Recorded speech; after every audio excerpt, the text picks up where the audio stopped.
kami dari kelompok 2. Saya Nisa Herawati. Saya Fitri Nurul Hamada. Saya Masaluna. Saya Fiansa. Saya Risa Hamida. Di sini kami akan mempresentasikan hasil diskusi dari kelompok kami mengenai perlindungan dan penegakan hukum di Indonesia.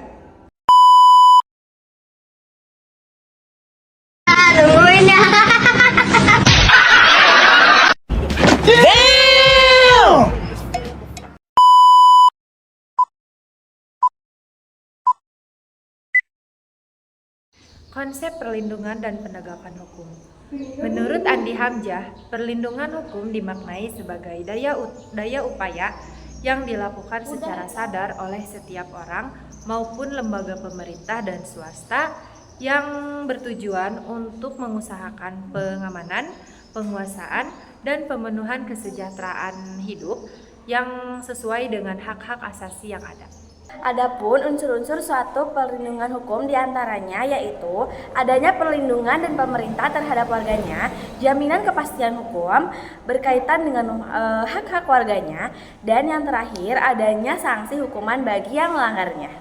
Selanjutnya yaitu ada perlindungan dan penegakan hukum. Yang pertama yaitu tegakkan supremasi hukum, yang kedua tegakkan keadilan, dan yang ketiga mewujudkan perdamaian dalam kehidupan. Menurut Surjono Sukanto, faktor penentu keberhasilan proses perlindungan dan penegakan hukum di Indonesia adalah hukumnya, penegak hukum, masyarakat, sarana atau fasilitas yang mendukung penegakan dan kebudayaan.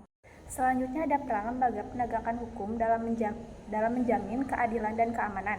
Yang kesatu ada peran Kepolisian Republik Indonesia, yang kedua ada peran Kejaksaan Republik Indonesia, yang ketiga ada peran hakim sebagai pelaksanaan kekuasaan kehakiman, yang keempat ada peran advokat dalam penegakan. Dinamika pelanggaran hukum. Berikut ini contoh perilaku yang bertentangan, yaitu seperti lingkungan keluarga, lingkungan masyarakat, lingkungan sekolah, dan lingkungan bangsa dan bernegara. Yang pertama ada lingkungan keluarga, contohnya seperti mengganggu kakak atau adik yang sedang belajar, tidak menaati peraturan orang tua. Dan yang kedua ada lingkungan sekolah. Yang pertama yaitu contohnya seperti datang ke sekolah dengan terlambat, menyontek ketika ulangan. Selanjutnya ada lingkungan masyarakat. Contohnya seperti tidak mengikuti kerja bakti sosial dengan alasan tidak masuk akal. Yang kedua main hakim sendiri. Dan yang terakhir ada lingkungan bangsa dan bernegara. Contohnya seperti tidak memiliki KIP dan tidak menaati rambu-rambu lalu lintas. Dan macam-macam sanksi atas pelanggaran hukum yaitu tegas, berarti adanya aturan yang telah dibuat secara material dalam peraturan perundang-undangan. Yang kedua yaitu nyata, berarti adanya aturan secara material yang ditetapkan kadar hukuman berdasarkan perbuatan yang dilanggarnya. Adapun kesimpulan mengenai perlindungan dan penegakan hukum di Indonesia. Konsep perlindungan dan penegakan hukum di Indonesia adalah penting dalam menjaga tatanan sosial yang adil, tertib, dan berkeadilan. Dalam kesimpulannya, tanpa adanya perlindungan dan penegakan hukum yang efektif, masyarakat akan menghadapi ketidakpastian, ketidakadilan, dan kekacauan yang dapat mengganggu stabilitas dan kesejahteraan masyarakat. Mungkin cukup sekian presentasi yang dapat kami sampaikan. Terima kasih atas perhatiannya. Mohon maaf apabila masih banyak kekurangan dalam penyampaian materi.